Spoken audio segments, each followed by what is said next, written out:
ಈ ಕಡೆ ನೋಡಿದ್ರೆ ಆಂಧ್ರ, ಈ ಕಡೆ ನೋಡಿದ್ರೆ ತಮಿಳುನಾಡು. ಬಹುಶಃ ನಾನು ಬೇರೆ ತಾಲೂಕಿಂದ ನಾನು ಇಲ್ಲಿ ಬಂದಿದ್ರು ಕೂಡ ಸುಮಾರು 50 ವರ್ಷಗಳಿಂದ ನೀವು ಚುನಾವಣೆ ಮಾಡ್ಕೊಂಡು ಹೋಗ್ತಾ ಇದ್ದೀರಿ. ನಮ್ಮಲ್ಲಿ ಚುನಾವಣೆ ಬೇಡ. ಬಹುಶಃ ಕರ್ನಾಟಕ ರಾಜ್ಯದಲ್ಲೇ ಮೊದಲ ಚುನಾವಣೆಯಿಂದ ನಡೆದಿರ್ತಕ್ಕಂಥ ಏನಾದ್ರು ಇದ್ರೆ ಅದು ಮುಳಬಾಗಿಲು ತಾಲೂಕಲ್ಲಿ. ನನ್ನ ಮುಳಬಾಗಿಲು ತಾಲೂಕಿನ ಎಲ್ಲ ನನ್ನ ಸರ್ವ ಶಿಕ್ಷಕರಿಗೆ ಏನು ನಮ್ಮ ಗಡಿಭಾಗದ ನಾಡು ಮುಳಬಾಗಿಲು ತಾಲೂಕು ಶೈಕ್ಷಣಿಕವಾಗಿ ನಾವೇನು ಹಿಂದುಳಿದಿದ್ರಿ, ಪ್ರತಿರಂಗದಲ್ಲೂ ಕೂಡ ಈ ಕಡೆ ನೋಡಿದ್ರೆ ಆಂಧ್ರ, ಈ ಕಡೆ ನೋಡಿದ್ರೆ ತಮಿಳುನಾಡು, ಆ ಭಾಗದಲ್ಲಿ ನಾವೇನು ಬಸಳು ಹೋಗ್ತಿದ್ವಿ.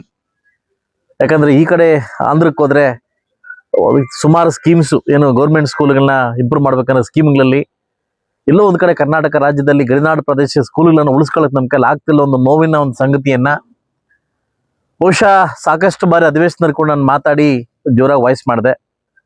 ಆ ಸಂದರ್ಭಕ್ಕೆ ಬಂದಾಗ ನಾನು ಕೂಡ ಒಬ್ಬ ಗಡಿನಾಡುವ ವ್ಯಕ್ತಿ. ಬಹುಶಃ ನಾನು ಬೇರೆ ತಾಲೂಕಿಂದ ನಾನು ಇಲ್ಲಿ ಬಂದಿದ್ರು ಕೂಡ ನನ್ನ ಮೆಚ್ಚಿ ನನಗೆ ಅವಕಾಶ ಕೊಟ್ಟಿದ್ದೀರಿ. ಆದರೆ ಇಲ್ಲಿ ಹೋಗೋಕ್ಕಿಂತ ಮುಂಚೆ ಏನಾದರೂ ಮಾಡಿ ಹೋಗ್ಬೇಕು ಅನ್ನೋ ಒಂದು ಕನಸಲ್ಲಿ ಬಹುಶಃ ನನಗೆ ಶೈಕ್ಷಣಿಕವಾಗಿ ಭವಿಷ್ಯ ಸಿಕ್ಕಿದ್ರೆ ನಾನು ಏನೋ ಆಗ್ತಾ ಇದ್ದೆ. ಅದೆಲ್ಲೋ ಒಂದು ಕೊರತೆಯಿಂದ ನನಗಾಗಿರ್ತಕ್ಕಂಥ ನೋವು ನನ್ನ ಮಕ್ಕಳಿಗೆ ಆಗಬಾರ್ದು ಅನ್ನೋ ಕಾರಣಕ್ಕೋಸ್ಕರವಾಗಿ ನಾನು ಯಾವ ಧ್ಯೇಯನ ಇಟ್ಕೊಂಡು ನಾನು ಮುಳಬಾಗಿಲು ತಾಲೂಕು ಬಂದಿದ್ದೀನಿ ಆ ಧ್ಯೇಯವನ್ನು ಮುಂದುವರಿಸಲಿಕ್ಕೆ ನಾನು ಫಸ್ಟು ನನ್ನ ಆದ್ಯತೆ ಕೊಟ್ಟಿದ್ದು ಶಿಕ್ಷಕರಿಗೆ. ದಯವಿಟ್ಟು ನಮ್ಮಲ್ಲಿ ಚುನಾವಣೆ ಬೇಡ. ಸುಮಾರು 50 ವರ್ಷಗಳಿಂದ ನೀವು ಚುನಾವಣೆ ಮಾಡ್ಕೊಂಡು ಹೋಗ್ತಾ ಇದ್ದೀರಿ. ನಮ್ಮಲ್ಲಿ ಚುನಾವಣೆ ಬೇಡ.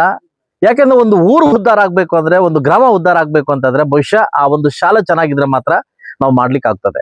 ಆ ಸಂದರ್ಭಕ್ಕೆ ನಾನು ಕೇಳ್ಕೊಂಡಾಗ ಬಹುಶಃ 2 ತಂಡಗಳಲ್ಲಿ ಕೇಳ್ಕೊಂಡಾಗ ಅವ್ರ ಮನಸ್ಸು ಒಪ್ಪಿ ಇಲ್ಲ ಖಂಡಿತವಾಗ್ಲೂ ನಮ್ಮ ಶಾಸಕರು ಹೇಳ್ದಂಗೆ ಕೇಳ್ತೀವಿ ಅಂತ ಅವ್ರ 2 ತಂಡಗಳನ್ನ ಕೂರಿಸಿ ಅವ್ರ ಮನವೊಲಿಸಿ ಇವತ್ತು ಅಧ್ಯಕ್ಷರು ಒಂದು ಕಡೆ, ನಮ್ಮ ಕಾರ್ಯದರ್ಶಿ ಇನ್ನೊಂದು ಕಡೆ ಮಾಡಿ ಸರ್ವಾನುಮತದಿಂದ ಇವತ್ತು ನಾವು ಆಯ್ಕೆ ಮಾಡಿದ್ವಿ.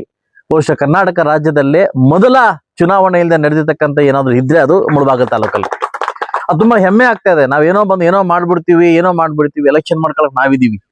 ಯಾವಾಗ ಎಲೆಕ್ಷನ್ ಬಂದಾಗ, ಇವತ್ತು ಅಭಿವೃದ್ಧಿ ಅಂತ ಬಂದಾಗ ಯಾವುದೇ ಪಕ್ಷ ಆಗಿರ್ಲಿ, ಯಾವುದೇ ವ್ಯಕ್ತಿ ಆಗಿರ್ಲಿ, ಅದ್ರ ಬಗ್ಗೆ ನಾವು ಗಮನ ಕೊಡ್ಬೇಕಾಗುತ್ತೆ. ಅದರಿಂದ ನಾನು ಕೂಡ ಒಬ್ಬ ಶೈಕ್ಷಣಿಕವಾಗಿ ಏನು ಹಿಂದುಳಿದು ಬಂದಿದ್ದೆ, ದಯವಿಟ್ಟು ಅದು ಫುಲ್ಫಿಲ್ ಆಗ್ಬೇಕಂತ ನಮ್ಮ ಜಗನ್ನಾಥ್ ಅವರು ಅಧ್ಯಕ್ಷರಾಗಿದ್ದಾರೆ, ಆನಂದ್ ಅವರು ನಮ್ಮ ಕಾರ್ಯದರ್ಶಿ ಆಗಿದ್ದಾರೆ, ಎಲ್ಲ ಪದಾಧಿಕಾರಿಗಳು ಸೇರಿ ಇವತ್ತು ಎಲ್ಲ ನಮ್ಮ ಶಿಕ್ಷಕ ರಂಗದ ಎಲ್ಲ ಒಂದು ಇರ್ತಕ್ಕಂಥ ಅವನ್ನೆಲ್ಲ ಸೇರಿಸಿ ಅವ್ರ ಮನವೊಲಿಸಿ ನಮ್ಮ ಬೇಡಂತವ್ರನ್ನ ಮತ್ತೆ ಇನ್ನೂ ಸಾಕಷ್ಟು ಜನ ಅವ್ರನ್ನ ಕೇಳಿ ಅವ್ರ ಗೈಡ್ಲೈನ್ಸ್ ತಗೊಂಡು ಇದನ್ನ ಮುಂದಿಟ್ಕೊಂಡು ಚುನಾವಣೆ ಬೇಡ ಅಂತ ನಾವು ಒಮ್ಮತದಿಂದ ಹೋಗ್ಬೇಕು ಅಂತ ತೀರ್ಮಾನ ಆಗಿದ್ವಿ.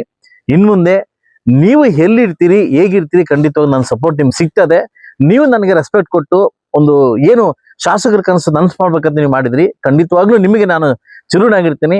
ನಮಗೆ ಎಲ್ಲ ಮಕ್ಕಳು ಕೂಡ ಒಂದೇ, ಮಕ್ಕಳನ್ನ ಉದ್ಧಾರ ಮಾಡಬೇಕು, ಮಕ್ಕಳನ್ನ ಕನಸು ಕಾಣಬೇಕು. ಇವತ್ತು ನಾನು ಬಂದಾಗಿಂದ ಕೂಡ ನಾನು ನಾಳೆ ಅಥವಾ ನಾಳಿದ್ದ ಒಂದು ಮೀಡಿಯಾ ಸಂವಾದ ಮಾಡ್ತಾ ಇದ್ದೀನಿ ಇಲ್ಲಿ ಕೋಲಾರ ಜಿಲ್ಲೆಯಲ್ಲಿ. 3 ವರ್ಷಗಳ ನನ್ನ ಪಯಣ ಏನು ಅಂತ ವಿಜಯ ಕರ್ನಾಟಕ ವಿಜಯವಾಣದಲ್ಲಿ ನಾನು ಸಂವಾದ ಮಾಡ್ತಾ ಇದ್ದೀನಿ. ಬಹುಶಃ ನನ್ನ ರಾಜಕೀಯ ಭವಿಷ್ಯ ಕೂಡ ನಾನು ಸಂವಾದ ಮಾಡ್ತೀನಿ. ಸೊ ಅದರಿಂದ ಎಲ್ಲಾ ಶಿಕ್ಷಕರಿಗೂ ನಾನೆಲ್ಲ ಕೇಳ್ಕೊಳ್ಳೋದಷ್ಟೇ, ನಿಮಗೆ ಕಷ್ಟ ಬಂದ್ರೆ ಖಂಡಿತವಾಗ್ಲೂ ಶಾಸಕನಾಗಲ್ಲ, ನಾನು ಒಬ್ಬ ಶಿಕ್ಷಣ ನಿಮ್ ಜೊತೆ ಇರ್ತೇನೆ ಅಂತ ಹೇಳ್ತಾ ಮುಂದೆ ನಿಮ್ಮಲ್ಲಿ ಒಗ್ಗಟ್ಟು ಇದೇ ರೀತಿ ಮುಂದೆ ಹೋಗಿ ಕರ್ನಾಟಕ ರಾಜ್ಯಕ್ಕೆ ಒಂದು ಎಕ್ಸಾಂಪಲ್ ಆಗಿದೆ. ಇದೇ ರೀತಿ ಮುಂದೆ ಹೋಗ್ಲಿ ಅಂತ ಸರ್ವ ಶಿಕ್ಷಕರಿಗೂ ಪದಾಧಿಕಾರಿಗಳಿಗೂ ಆಯ್ಕೆ ಇರ್ತಕ್ಕಂಥ ಎಲ್ಲ ನನ್ನ ಬಾಡಿಗೂ ಕೂಡ ಒಳ್ಳೇದಾಗ್ಲಿ ಅಂತ ನಾನು ಬಯಸ್ತೀನಿ.